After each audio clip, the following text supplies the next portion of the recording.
Oui, c'est une interrogation par rapport au passage d'un roi chapitre 13. On parle d'un homme de Dieu, un prophète, qui était arrivé, à qui Dieu avait donné des instructions en lui disant, lorsque tu auras fini de prophétiser, tu rentreras, voilà, crois, tu ne reprendras pas le même chemin et tu ne mangeras pas là où tu seras parti. Et en fait, il a fini de remplir sa mission. Et au moment de rentrer, un autre ancien prophète est venu lui dire que l'Éternel lui avait demandé d'aller manger chez lui. Et cet homme, quand il est retourné manger, après qu'il ait fini de manger, quand il est sorti, un lion l'a attaqué sur le chemin. Et donc, je comprends pas trop en fait, et quelle est l'application qu'on peut en faire, voilà, à nous qui sommes arrivés dans ces derniers temps.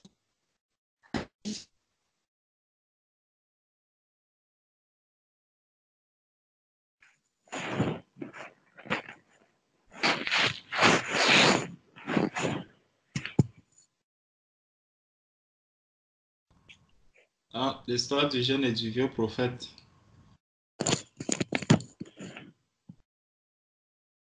Oui, c'est ça.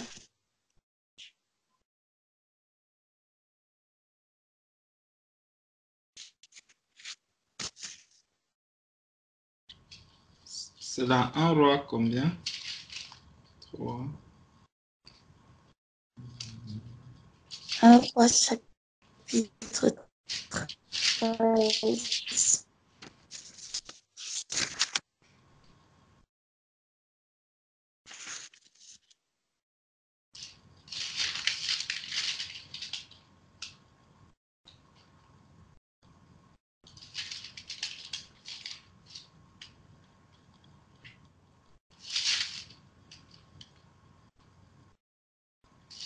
Tu dis un roi? Un roi chapitre 13. Un roi chapitre 13. Ok. Bon. À partir du verset 11, c'est ça?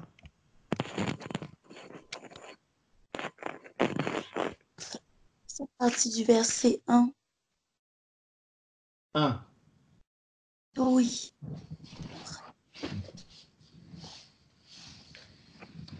Parce que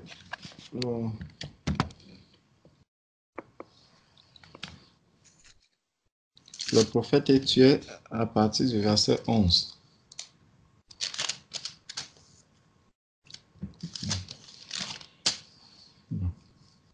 Voici un homme de Dieu arriva de Juda à Bethel. Un homme de Dieu arriva de Juda à Bethel. Bon, retournons d'abord au chapitre 12.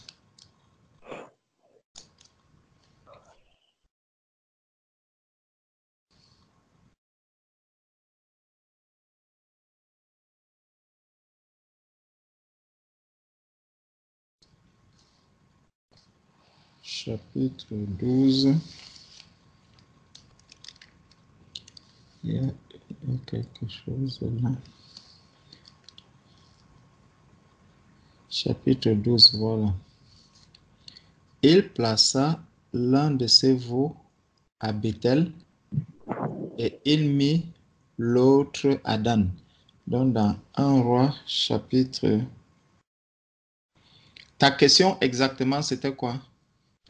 Pour que ça ne soit pas... Pour qu'on ne s'éparpille pas. Pardon mon frère. Oui, je comprenais pas en fait pourquoi l'autre, le vieux prophète, et en quelque sorte, il l'a trompé en lui disant que l'Éternel lui avait donné une parole qui contredisait le premier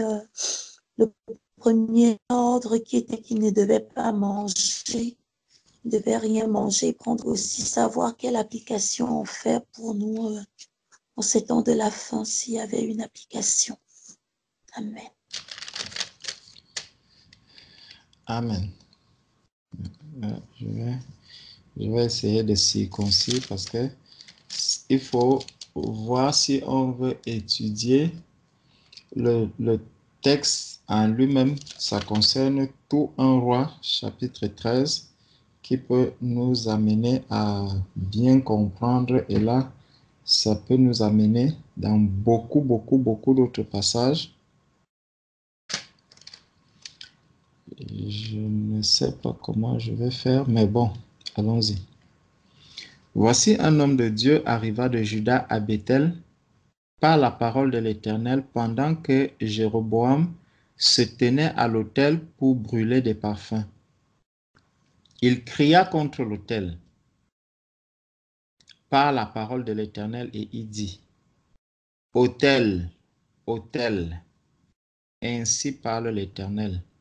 Voici, il naîtra un fils à la maison de David. Son nom sera Josias. Il immolera sur toi les prêtres des hauts lieux qui brûlent sur toi des parfums, et l'on brûlera sur toi des ossements d'hommes.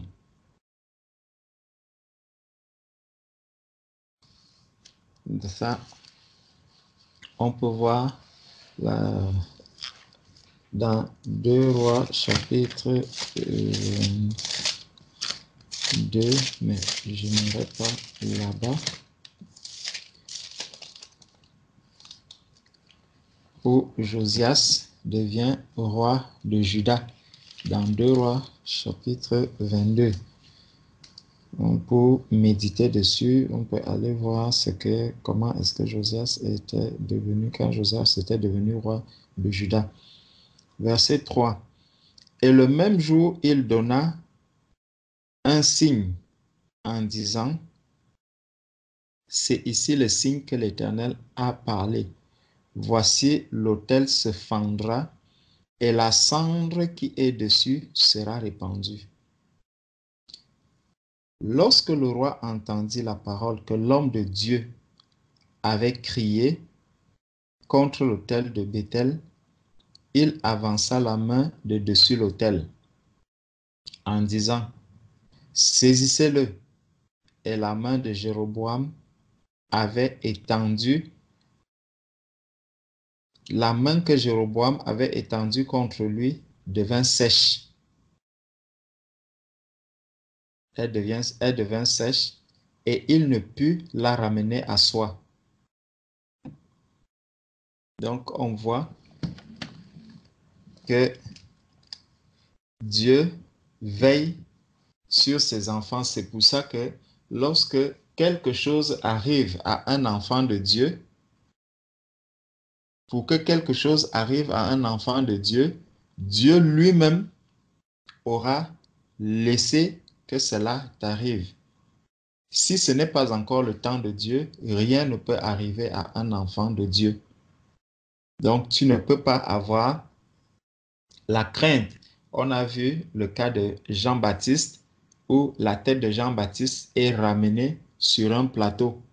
C'est parce que son moment était déjà arrivé. Le travail que Jean-Baptiste devait faire était déjà accompli. On voit ici que lorsque on veut faire quelque chose à l'homme de Dieu qui a parlé, on voit l'accomplissement de la réprimande. On voit comment Dieu vient reprendre, comment Dieu vient venger son serviteur. Donc, saisissez-le. Et la main que Jéroboam avait étendue contre lui devint sèche et il ne put la ramener à soi. L'autel se fendit et la cendre qui était dessus fut répandue selon le signe qu'avait donné l'homme de Dieu par la parole de l'Éternel. Écoutons bien ce qu'on nous dit. On nous dit, selon l'homme de Dieu, par la parole de l'Éternel. Donc, c'est effectivement l'Éternel qui était en train de parler dans la bouche de l'homme de Dieu. Et on voit comment est-ce que personne ne peut venir fermer la bouche de Dieu. Si quelqu'un essaye de dire qu'il va fermer la bouche de Dieu, il va être repris et Dieu va agir et il va se manifester comme ici, il s'était manifesté à Jéroboam. Donc, on nous dit, verset 6, alors le roi prit la parole et dit à l'homme de Dieu, implore l'Éternel ton Dieu et prie pour moi, afin que je puisse retirer ma main. L'homme de Dieu implora l'Éternel, et le roi put retirer sa main qui fut comme auparavant. Dieu n'a pas changé. Ce que Dieu fait hier, il le fait encore aujourd'hui. Personne ne peut vaincre un enfant de Dieu. Jéroboam ici a essayé, finalement, il s'est retourné vers l'homme de Dieu pour lui demander de prier pour lui afin que le Seigneur l'aide à retrouver sa main. L'homme de Dieu ici qui a aussi failli être vraiment molesté ou sur qui le Jéroboam à qui l'homme Jéroboam voulait faire du mal. C'est encore cet homme de Dieu-là qui va prier, qui va implorer le Seigneur. Donc, l'amour de Dieu qui est dans le cœur de l'homme de Dieu se manifeste vis-à-vis de Jéroboam. Donc, aimez vos ennemis, bénissez ceux qui vous maudissent, faites du bien à ceux qui vous font du mal. C'est ça que l'homme de Dieu est en train de manifester ici. Cela n'a pas changé. C'est pour ça que Jésus, lorsque il va aller à la croix et que Pierre coupe l'oreille, Jésus lui dit que ce n'est pas le moment de couper l'oreille. Les enfants de Dieu ne sont pas appelés à agir par la chair, à manifester par la chair. Donc, même si quelqu'un te fait du mal, Dieu n'a pas changé, tu dois rendre ce mal-là par le bien. L'homme de Dieu a imploré le Seigneur a vu le cœur de l'homme de Dieu et il a exaucé la prière du juste. Parce que l'homme de Dieu ici, il est juste. La prière du juste a une grande efficacité. En tant qu'enfant de Dieu aussi, nos prières sont efficaces. Verset 7. Le roi dit à l'homme de Dieu, entre avec moi dans la maison, tu prendras quelque nourriture et je te donnerai un présent. Donc, parce que le roi a vu ce qui a été manifesté, ce qui s'est accompli devant lui, il demande maintenant à l'homme de Dieu de rentrer chez lui. L'homme de Dieu dit au roi, quand tu me donnerais la moitié de ta maison, je n'entrerai pas avec toi. Je ne mangerai point de pain et je ne boirai point d'eau dans ce lieu-ci. Je ne boirai point d'eau dans ce lieu-ci. Attendez, gardons un doigt dessus. Je vais voir quelque chose.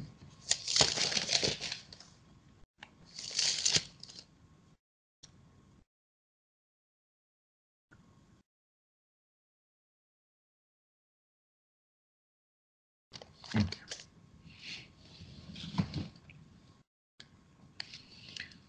Donc, il dit, je ne mangerai point de pain et je ne boirai point d'eau dans ce lieu. car cet ordre m'a été donné par la parole de l'Éternel. Donc, Dieu lui a donné un ordre où il ne devait pas manger et il ne devait pas boire, pas même dans la maison du roi. Donc, car cet ordre m'a été donné par la parole de l'Éternel. Tu ne mangeras point de pain et tu ne boiras point d'eau et tu ne prendras pas à ton retour le chemin par lequel tu seras allé. Le chemin par lequel tu seras allé. Donc, le Seigneur a donné ses ordres. Le Seigneur a montré à l'homme de Dieu comment il doit marcher, comment est-ce qu'il doit avancer, comment il doit se comporter. Il a donc les instructions du Seigneur. Le Seigneur lui a dit ce qu'il y avait à faire. Si on regarde, par exemple, dans Genèse, si on regarde dans Genèse, Genèse chapitre 3, c'est ce qui s'est aussi passé avec Adam. C'est ce qui s'était passé avec Adam, où Dieu lui-même avait donné des commandements. Dieu avait donné un commandement à Adam. Dieu ne lui avait rien caché. Dans Genèse chapitre 2, déjà verset 16, l'Éternel donna cet ordre à l'homme.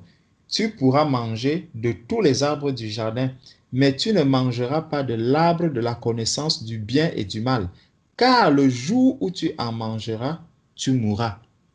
Dieu a donné ce commandement à Adam. Au chapitre 3, le serpent était le plus rusé de tous les animaux des champs que l'Éternel Dieu avait fait. Il dit à la femme, Dieu t'a-t-il réellement dit, vous ne mangerez pas de tous les arbres du jardin? La femme répondit au serpent, nous mangeons du fruit des arbres du jardin. Mais quant au fruit de l'arbre qui est au milieu du jardin, Dieu a dit, vous n'en mangerez point et vous n'y toucherez point, de peur que vous ne mouriez. Alors le serpent dit à la femme, vous ne mourriez point. Donc, le serpent vient dire maintenant à la femme, vous ne mourriez point. Donc, on voit aussi comment le roi qui vient essayer de contredire la parole de Dieu. Déjà, il lui dit, viens manger dans ma maison. Donc, il lui présente une, comme on peut dire, une possibilité, il lui offre une possibilité de se détourner de la parole de Dieu. Il vient lui offrir quelque chose qui va à l'encontre de la volonté de Dieu. C'est ce que le roi vient lui offrir. Mais on voit l'homme de Dieu ici qui est encore lucide. L'homme de Dieu ne veut pas se compromettre. L'homme de Dieu refuse la compromission, malgré que ce soit chez le roi. Chez le roi. Ne l'oublions pas, Daniel aussi avait refusé les mets qui sont sur la table des rois.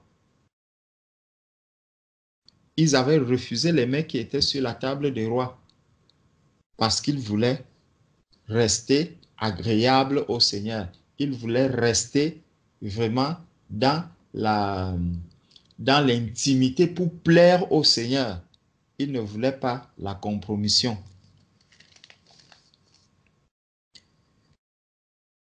Donc, revenons dans 1 Roi chapitre 13, verset 10. Et il s'en alla par un autre chemin. Il ne prit pas à son retour le chemin par lequel il était venu à Béthel.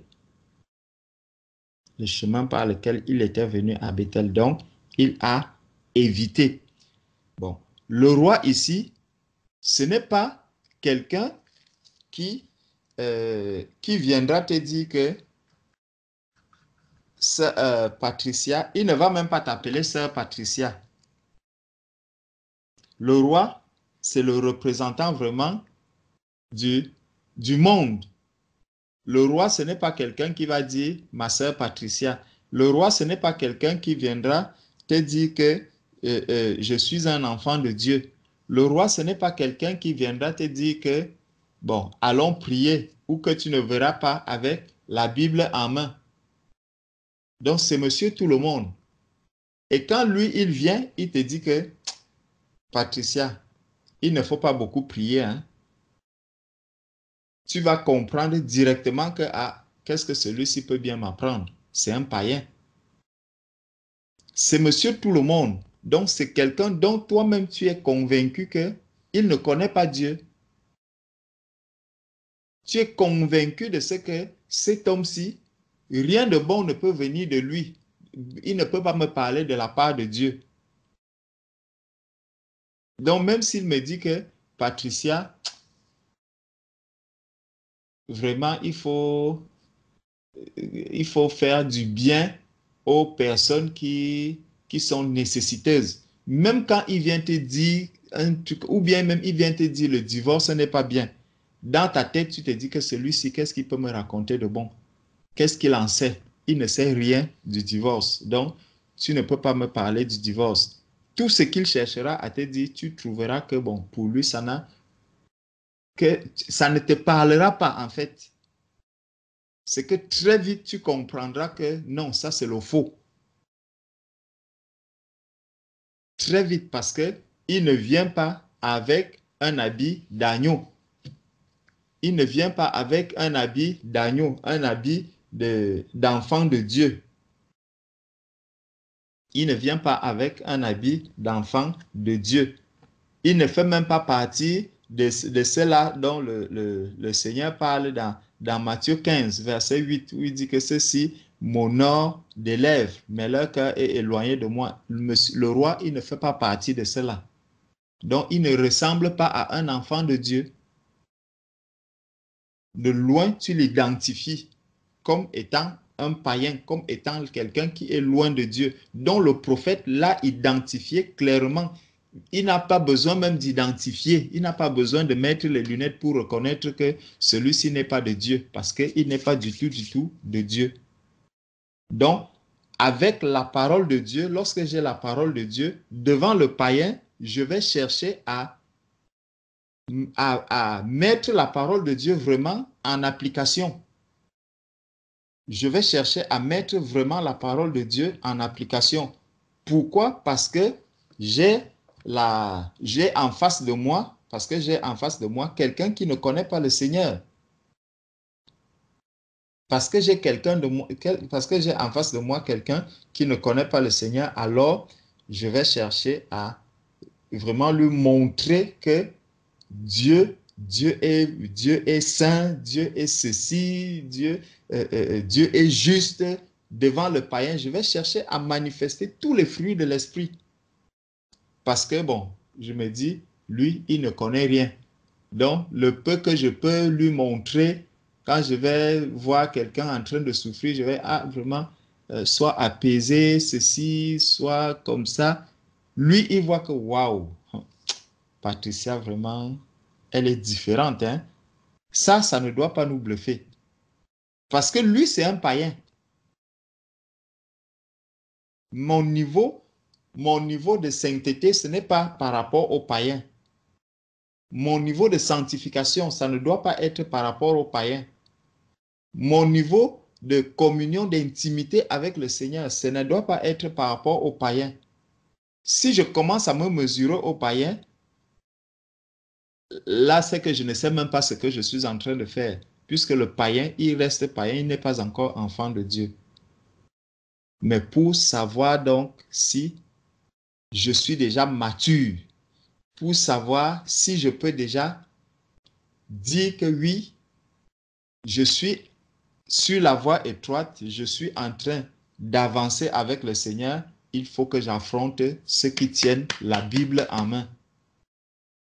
Il faut que j'affronte ceux qui connaissent aussi la parole de Dieu, que je puisse les confronter, que je puisse confronter, c'est quelqu'un qui va arriver par exemple avec un col pastoral il se tient devant moi, il commence à parler de Dieu et j'arrive à lui dire que mon frère, tu n'es pas né de nouveau.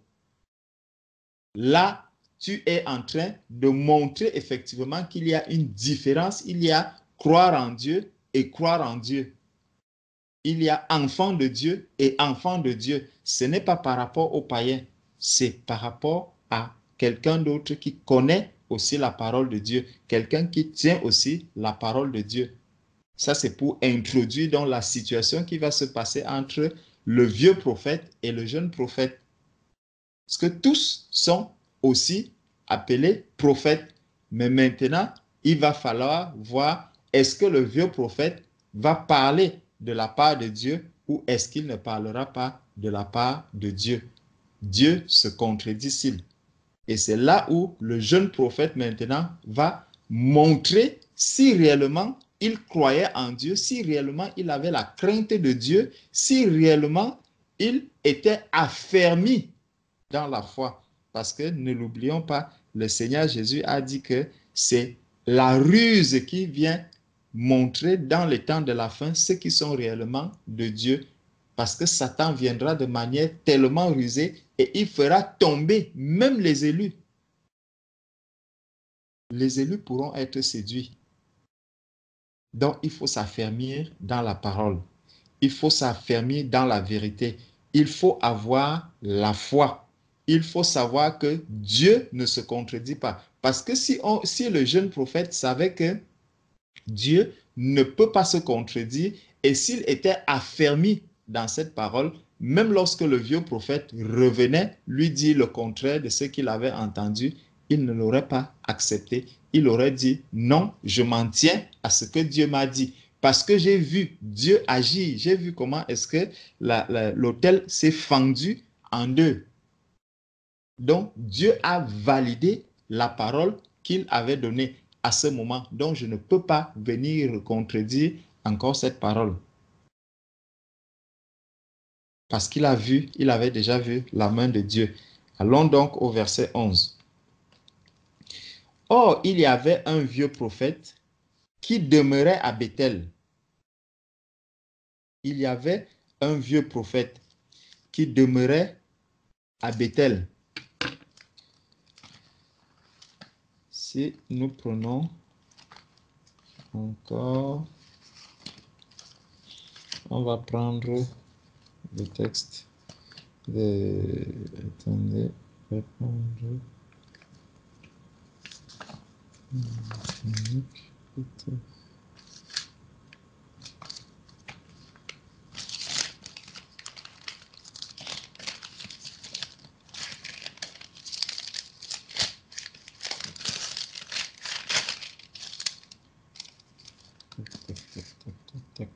Tac. D'accord.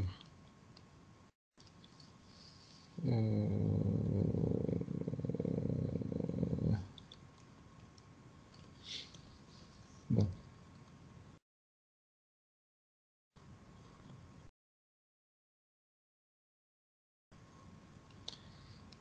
Allons un peu dans 2 Chroniques. Je vais nous lire quelques versets là. 2 Chroniques chapitre 11, à partir du verset 13. Les sacrificateurs et les Lévites qui se trouvaient dans tout Israël quittèrent leur demeure pour se rendre auprès de lui. Bon. Pour se rendre auprès de lui, car les Lévites abandonnèrent leur banlieue et leurs propriétés et vinrent en Juda et à Jérusalem parce que Jéroboam et ses fils les empêchèrent de remplir leurs fonctions comme sacrificateurs de l'Éternel. Jéroboam établit des sacrificateurs pour les hauts lieux, pour les boucs et pour les veaux qu'il avait fait. C'est très important de comprendre ces versets, ces passages-là. Pourquoi? Parce que regardez bien ce qui se passe. On nous dit au verset 13, les sacrificateurs et les Lévites qui se trouvaient dans tout Israël quittèrent leur demeure pour se rendre auprès de lui, car les Lévites abandonnèrent leur banlieue et leurs propriétés et vinrent en Juda et à Jérusalem, parce que Jéroboam et ses fils les empêchèrent de remplir leurs fonctions comme sacrificateurs de l'Éternel. Donc, on chassait les sacrificateurs de l'Éternel. Et ce qui se passait, c'est quoi? Jéroboam établit des sacrificateurs pour les hauts lieux. Donc, Jéroboam lui-même commence maintenant à établir ses propres sacrificateurs. Donc, ce ne sont plus les sacrificateurs de l'Éternel, ce sont les sacrificateurs de Jéroboam. Quand on revient aujourd'hui dans le monde, la Bible nous dit, Dieu a établi les uns comme apôtres, comme prophètes, comme pasteurs, évangélistes, docteurs, pour le perfectionnement des saints. Qu'est-ce que le monde fait aujourd'hui? Les hommes établissent leurs pasteurs. On va à l'école, on sort pasteur. On va à l'école, on sort prophète. On va à l'école, on sort évangéliste. On va à l'école, on sort ceci, on sort cela. Tout cela, ce n'est pas différent de ce qui est en train de se passer ici. Quand on regarde les apôtres qui ont été établis par le Seigneur, ils ne sont pas passés par une institution humaine pour sortir pasteur ou docteur ou ceci ou cela. Mais quand vous arrivez dans une faculté de théologie, on vous forme et vous devenez soit un pasteur, soit ceci. Ils vous donnent un vêtement et vous commencez à servir. Et on vous dit, tu es serviteur de l'Éternel dans telle église, tu es serviteur de l'Éternel dans ceci. Parfois, on va former dans une même école de théologie, on va former les pasteurs de l'église protestante, les pasteurs de l'église évangélique, les pasteurs de l'église réformée. Tous ces pasteurs, on les forme dans une même institution. Donc, c'est pour ça que je voulais qu'on lise ceci. Jéroboam établit des sacrificateurs pour les hauts lieux, pour les boucs et pour les veaux qu'il avait fait. Ceux de toutes les tribus d'Israël qui avaient à cœur de chercher l'Éternel, le Dieu d'Israël, suivirent les Lévites à Jérusalem pour sacrifier à l'Éternel, le Dieu de leur père. Donc, ceux qui vont s'attacher à ceux qui auront l'amour pour la vérité vont s'éloigner de ces milieux-là pour chercher réellement les docteurs que Dieu a établis, pour chercher réellement les prophètes que Dieu a établis, pour chercher réellement les apôtres que Dieu a établis. Donc, ça, c'était juste une parenthèse que je voulais nous faire. Revenons dans 1 Roi, chapitre 13. Revenons dans 1 Roi, chapitre 13.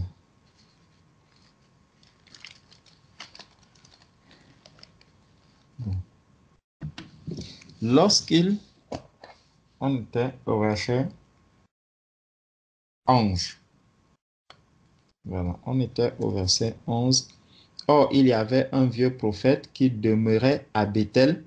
Ses fils vinrent lui raconter toutes les choses que l'homme de Dieu avait faites à Béthel ce jour-là. Et les paroles qu'il avait dites au roi lorsqu'ils en eurent fait le récit à leur père. Il leur dit, par quel chemin? Il y a même encore quelque chose qui paraît là. Il leur dit, par quel chemin s'en est-il allé? Par quel chemin s'en est-il allé? Jean 14, verset 6. Jésus dit, je suis le chemin, je suis la vérité et je suis la vie. Donc, quand il demande, quand le vieux prophète maintenant vient demander par quel chemin s'en était-il allé, il y a donc plusieurs chemins qui peuvent se présenter à un enfant de Dieu. Mais lequel tu vas emprunter? Lequel tu vas prendre? Est-ce le chemin de la vérité? Est-ce le chemin du compromis? Ou encore le chemin de l'autre? Le chemin de la vérité ou le chemin du compromis, le chemin de l'autre, le chemin qui ne mène pas à Jésus-Christ? Par quel chemin est-ce qu'il s'en est allé? Ses fils avaient vu par quel chemin s'en était allé l'homme de Dieu qui était venu de Juda. Donc, il a pris un chemin lorsque il a refusé la compromission devant le païen, devant le roi. Il a pris le chemin que le Seigneur lui a montré. Il lui a dit, tu ne rentres pas par le chemin où tu es venu, tu ne mangeras rien. Il a pris le bon chemin. Mais regardons donc la suite. Et il dit à ses fils, scellez-moi l'âne. Ils lui scellèrent l'âne et il monta dessus. Ils lui scellèrent l'âne et il monta dessus. Il alla après l'homme de Dieu et il le trouva assis sous un térébinthe. Il lui dit, es-tu l'homme de Dieu qui est venu de Juda? Il répondit, je le suis. Bon. Tu es prophète. Si tu as été envoyé par Dieu, lorsqu'on regarde un peu lors de la conversion de Saul, alors on peut voir quelque chose là-bas. Avec la conversion de Saul, lorsque Dieu avait envoyé dans Actes chapitre 9. Actes chapitre 9, prenons à partir du verset 10. Actes chapitre 9 à partir du verset 10. Or, il y avait à Damas un disciple nommé Ananias. Le Seigneur lui dit dans une vision, Ananias, il répondit, me voici Seigneur. Et le Seigneur lui dit, lève-toi, va dans la rue qu'on appelle la droite. Donc, si c'est le Seigneur qui envoie l'homme de Dieu, le vieux prophète, le Seigneur va lui parler directement. Il ne passera pas par personne interposée. S'il lui confie la mission, s'il lui confie une mission, il ne viendra pas par personne interposée ou il ne va pas se mettre à demander, bon, c'est clair, c'est clairement identifié ici, toutes les questions qu'il pose. Il demande à ses enfants, comment est-ce que, qu'est-ce qui s'est passé, par où est-ce que le jeune prophète est parti. Et c'est pour ça que le Seigneur nous dit, ne rejetez pas les prophéties, mais examinez-les. Nous devons examiner toutes les prophéties avec la parole de Dieu.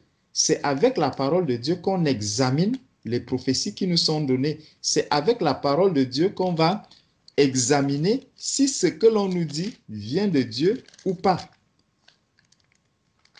Donc, ne nous laissons pas impressionner par une prophétie. Ne laissons pas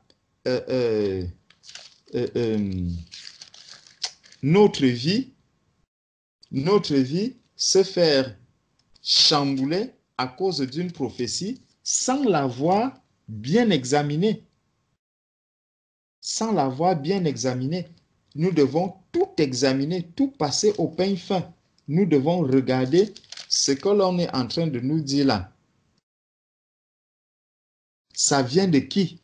Ça vient de Dieu ou ça vient de l'autre? Si ça vient de Dieu, je dois l'examiner avec la parole de Dieu. Et c'est pour ça que nous devons connaître la parole de Dieu. C'est pour ça que nous devons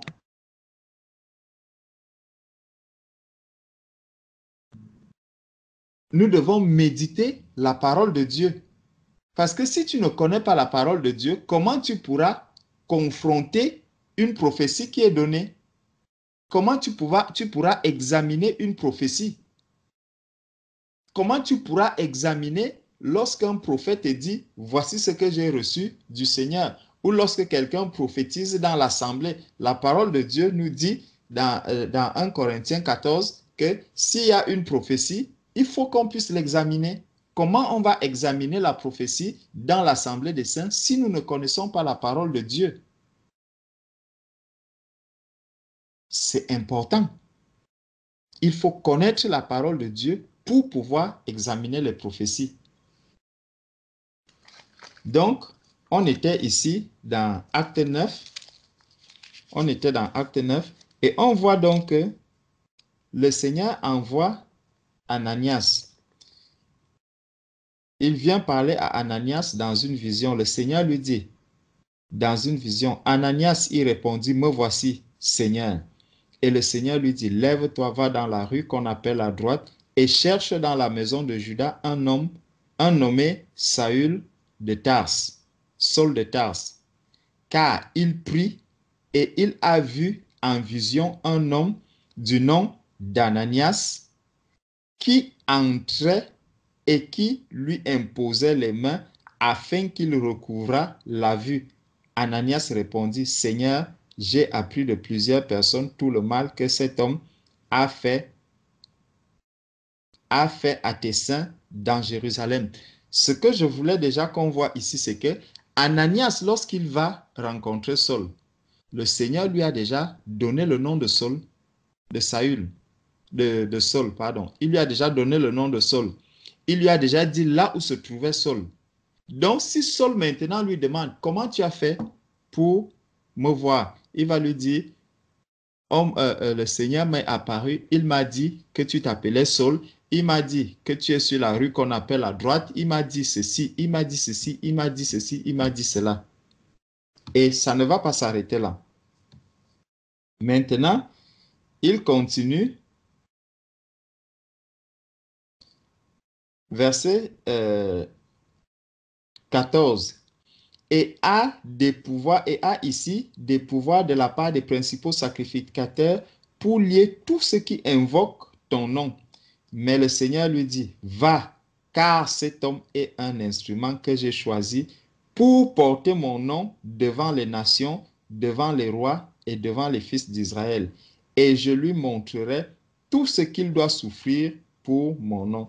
Ananias sortit, et lorsqu'il fit arriver dans la maison, il imposa les mains à Saül en disant, Saul, mon frère. Donc, on voit comment le nom que le Seigneur lui a donné, il vient donner ce nom-là à Saul. Il lui dit, tu t'appelles Saul. Il lui dit, Saul, mon frère, le Seigneur Jésus, qui t'est apparu sur le chemin par lequel tu venais, m'a envoyé pour que tu recouvres la vue et que tu sois rempli du Saint-Esprit. Donc, on voit que le Seigneur a donné à Ananias l'identité de celui vers qui il devait aller, la mission que celui-là a reçue, le Seigneur l'a révélé aussi à Ananias. Donc, quand il vient, Saul est maintenant capable de savoir qu'effectivement, les informations que ce monsieur détient, elles sont tellement pointues. Et quand il vient lui imposer les mains, il recouvre la vue. Donc, il y a quelque chose. Dieu est venu apporter la vue, il est venu apporter la lumière, il est venu ouvrir les yeux des aveugles. C'est ce qui est en train de se manifester ici dans la vue de Saül. Dieu n'est pas venu pour se contredire. Ananias ne vient pas chez Saül pour lui dire que Dieu est venu pour te dire que tu es condamné, pour te dire que tu es perdu. Alors que c'est Dieu qui l'a appelé, c'est Dieu qui a appelé Saul. Donc, Dieu a appelé Saul et il lui a dit, il te sera difficile de regimber contre les aiguillons. Il lui a dit que va, je te montrerai, je te dirai ce que tu dois faire. Donc, Dieu ne peut pas dire à quelqu'un que je vais te dire ce que tu as à faire et quand la personne arrive, la personne vient lui dire, Dieu m'a demandé de te dire que tu es condamné, tu es ceci. C'est totalement contraire à la volonté de Dieu, à la parole de Dieu. C'est totalement contraire au message de départ que Dieu a adressé à Saul. Donc, on voit comment Ananias va travailler ici et Saul va comprendre par l'esprit que effectivement Ananias qui est venu, il vient de la part de Dieu, il est venu accomplir un travail du Seigneur. Revenons dans 1 Roi maintenant. Dans 1 Roi, chapitre 13, on était au verset 14. Il alla après l'homme de Dieu et il le trouva assis sous un térébinthe et lui dit, « Es-tu l'homme de Dieu qui est venu de Juda ?» Il répondit, « Je le suis. » Alors il lui dit, « Viens avec moi à la maison et tu prendras quelque nourriture. » C'est totalement contraire à ce que Dieu a dit. Totalement contraire. Donc, Dieu ne se contredit pas.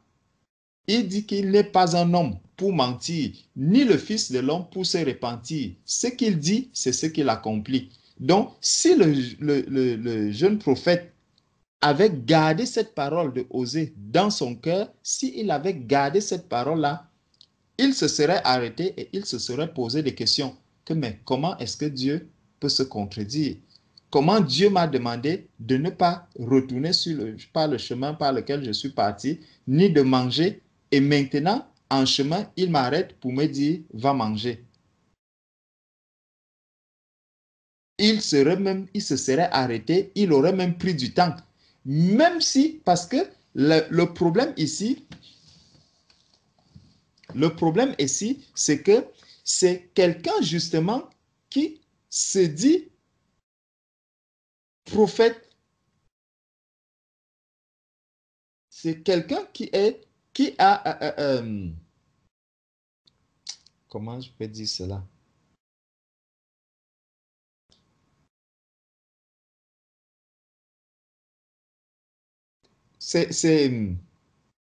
Oh, le terme m'échappe.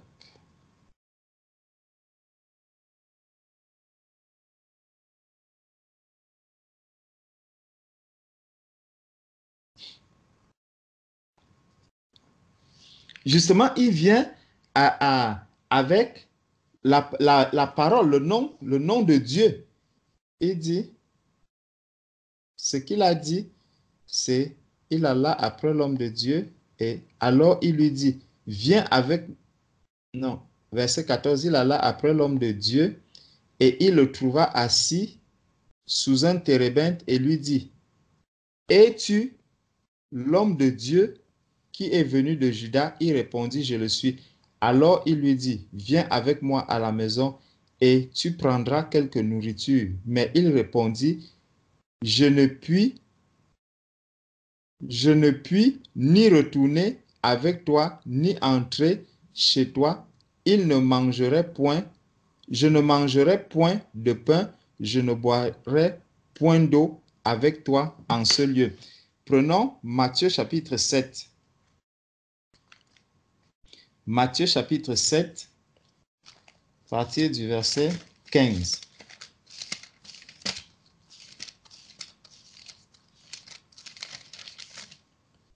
Matthieu au chapitre 7, à partir du verset 15. Il est écrit, « Gardez-vous des faux prophètes. » Gardez-vous des faux prophètes. Voici donc les paroles qui doivent aider l'enfant de Dieu. Gardez-vous des faux prophètes. Ils viennent à vous en vêtements de brebis. En vêtements de brebis, mais au-dedans, ce sont des loups ravisseurs. Au-dedans, ce sont des loups ravisseurs. Vous les reconnaîtrez à leurs fruits. Cueille-t-on des raisins sur des épines ou des figues sur des chardons? Tout bon arbre porte de bons fruits, mais le mauvais arbre porte de mauvais fruits. Un bon arbre ne peut porter de mauvais fruits, ni un mauvais arbre porter de bons fruits. Tout arbre qui ne porte pas de bons fruits et coupés et jetés au feu. C'est donc à leurs fruits que vous les reconnaîtriez. Donc, le fruit du mensonge. Le mensonge, quand le mensonge arrive, le mensonge, c'est le contraire de la vérité.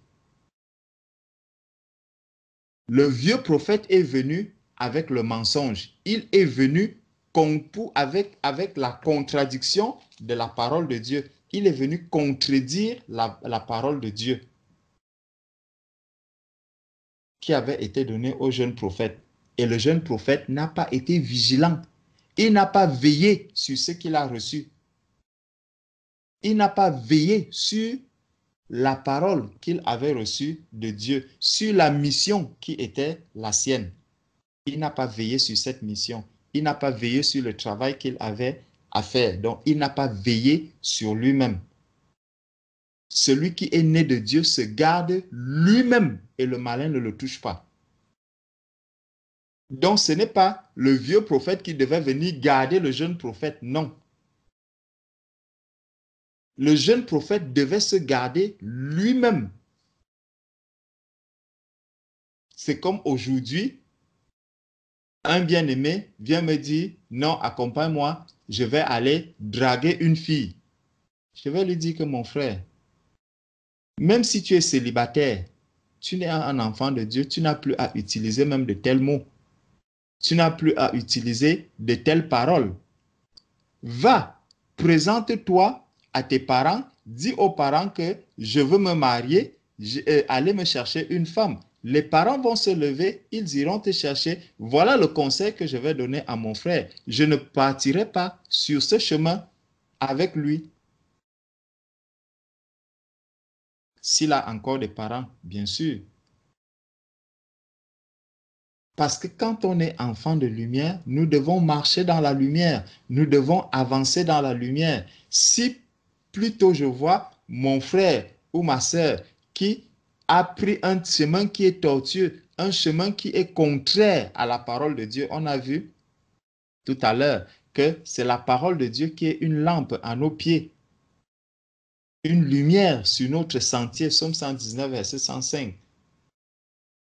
La parole de Dieu. Quand je connais la parole de Dieu, je peux la méditer, je peux faire attention maintenant aux endroits où je pose mon pied.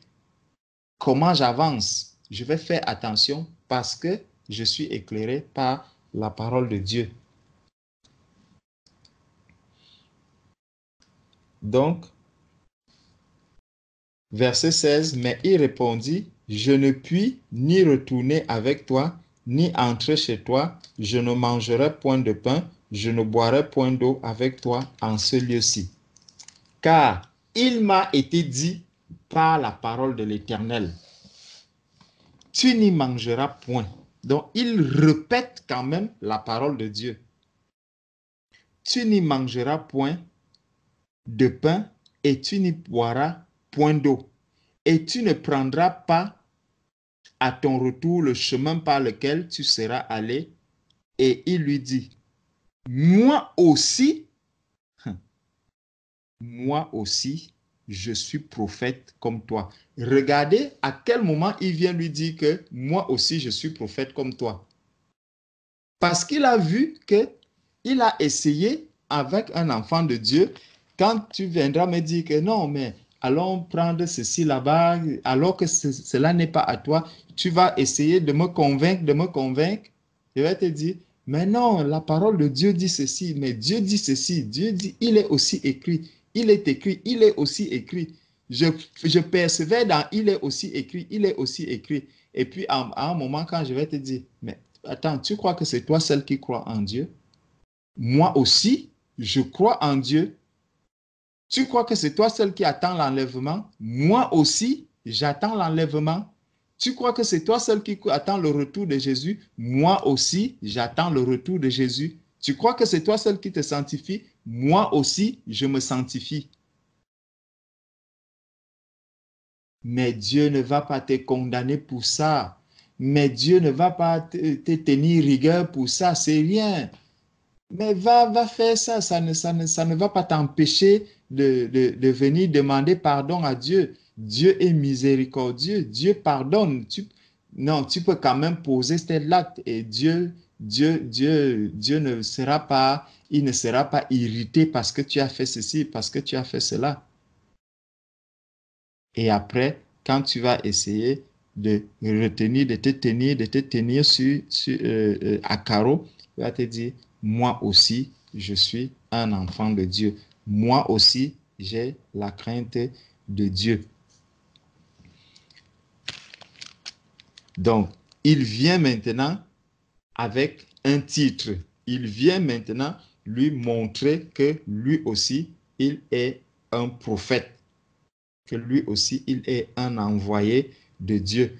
Or, comme on l'a dit tout à l'heure dans 1 Thessaloniciens 5, verset 21, il est écrit, ne rejetez pas les prophéties, mais il faut les examiner. Il faut examiner toutes les prophéties. Donc, moi aussi, je suis prophète comme toi. Et un ange m'a parlé de la part de l'Éternel et m'a dit, ramène-le avec toi dans ta maison. Si un ange de l'Éternel vient parler, allons, prenons Galates. Prenons Galates. C'est bien que lorsqu'on lit la parole de Dieu comme ça, quand on voit comment Dieu lui-même, Dieu nous a préservés, c'est pour ça qu'il nous dit dans 2 Timothée 3, verset 16, que toute écriture est inspirée de Dieu pour nous instruire, pour nous enseigner, pour nous corriger, afin que l'homme de Dieu soit parfait. Qu'est-ce que le vieux prophète a dit ici? Il lui dit, un ange m'a parlé de la part de l'Éternel et m'a dit, dans Galates chapitre 1, à partir du verset 6, l'apôtre Paul dit, je m'étonne que vous vous détourniez si promptement de celui qui vous a appelé par la grâce de Christ pour passer à un autre évangile. Non pas qu'il y ait un autre évangile, mais qu'il y ait des gens qui vous troublent et qui veulent renverser l'évangile de Christ. Il y a des gens qui vous troublent et qui veulent renverser l'évangile de Christ. Le jeune prophète ici, le vieux prophète est venu pour renverser l'évangile, la parole de l'Éternel qu'il avait reçue. Verset 8. Mais quand nous-mêmes, quand un ange du ciel annoncerait un autre évangile que celui que nous vous avons prêché, qu'il soit anathème. Anathème, c'est un haut niveau de la malédiction.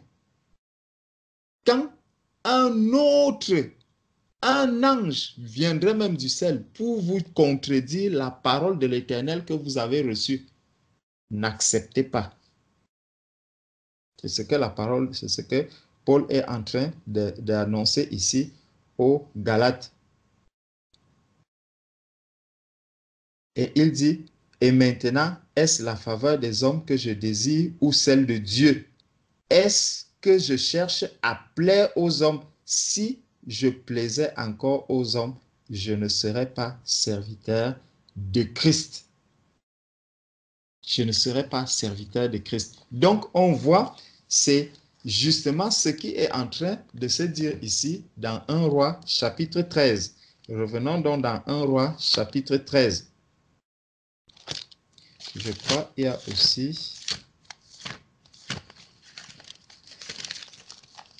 aussi quoi?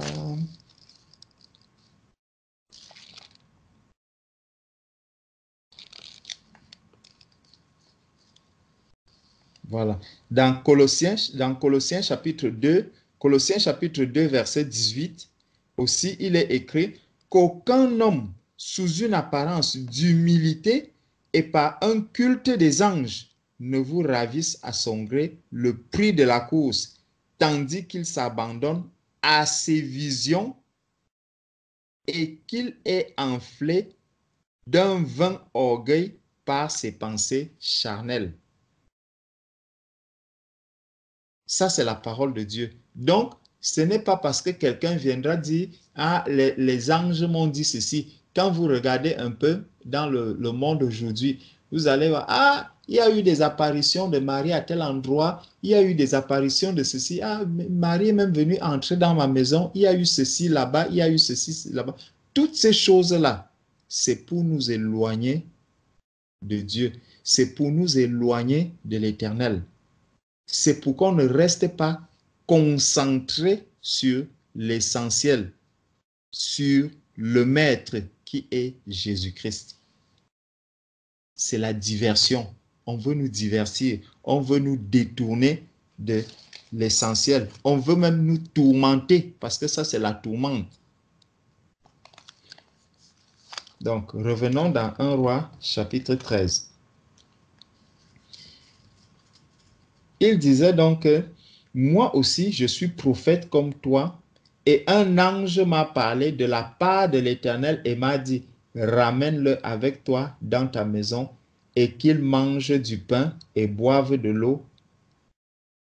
Il lui mentait, donc le mensonge. L'homme de Dieu retourna avec lui, et il mangea du pain et but de l'eau dans sa maison. Donc, dois-je obéir aux hommes plutôt qu'à Dieu? Ici, il a été séduit.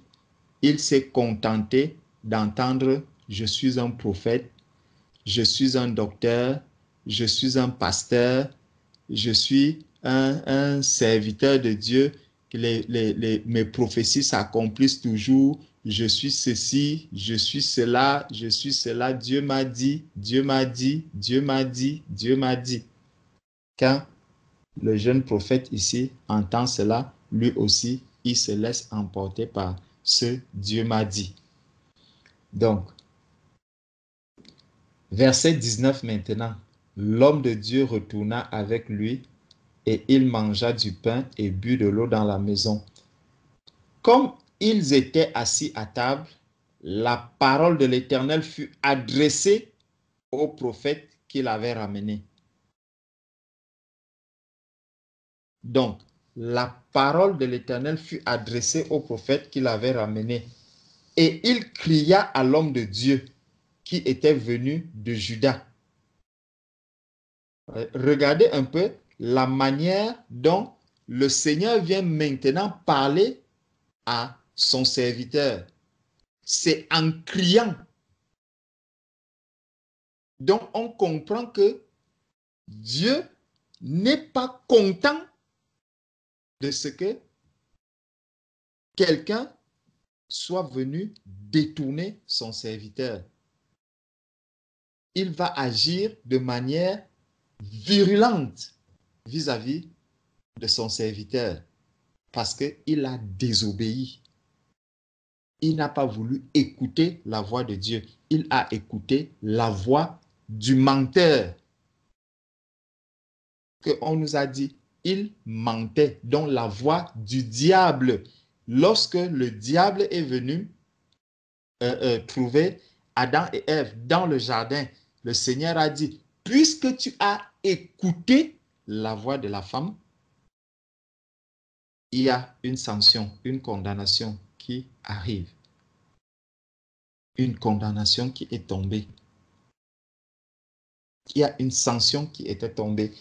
Donc, on nous dit, verset 21, « Et il cria à l'homme de Dieu qui était venu de Juda, « Ainsi parle l'Éternel, parce que tu as été rebelle à l'ordre de l'Éternel et que tu n'as pas observé le commandement que l'Éternel, ton Dieu, t'avait donné, parce que tu es retourné et que tu as mangé du pain et bu de l'eau dans le lieu dont il t'avait dit, tu n'y mangeras point de pain et tu n'y boiras point d'eau, ton cadavre n'entrera pas dans le sépulcre de tes pères. » Et quand le prophète qu'il avait ramené eut mangé du pain et qu'il eut bu de l'eau, il scella l'âne pour lui. l'homme de Dieu s'en alla et il fut rencontré dans le chemin par un lion qui le tua. Par un lion qui le tua.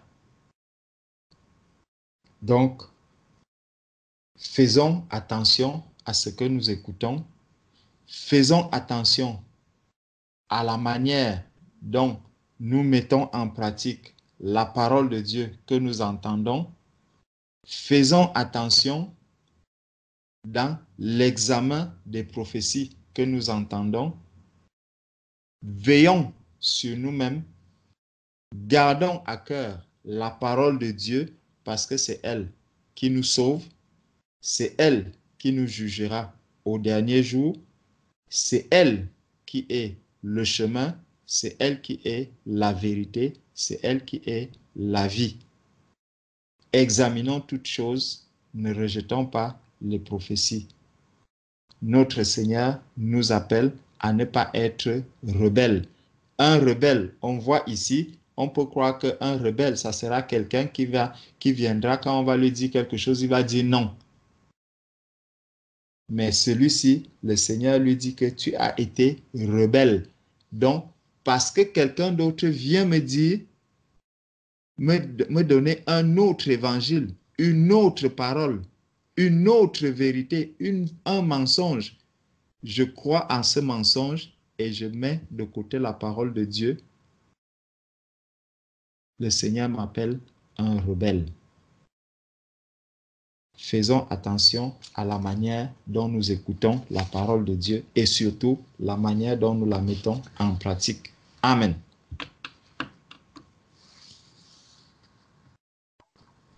Amen. Merci beaucoup. Amen. Amen. Frère, pour l'enseignement sur les lignes. Sois béni, mon frère.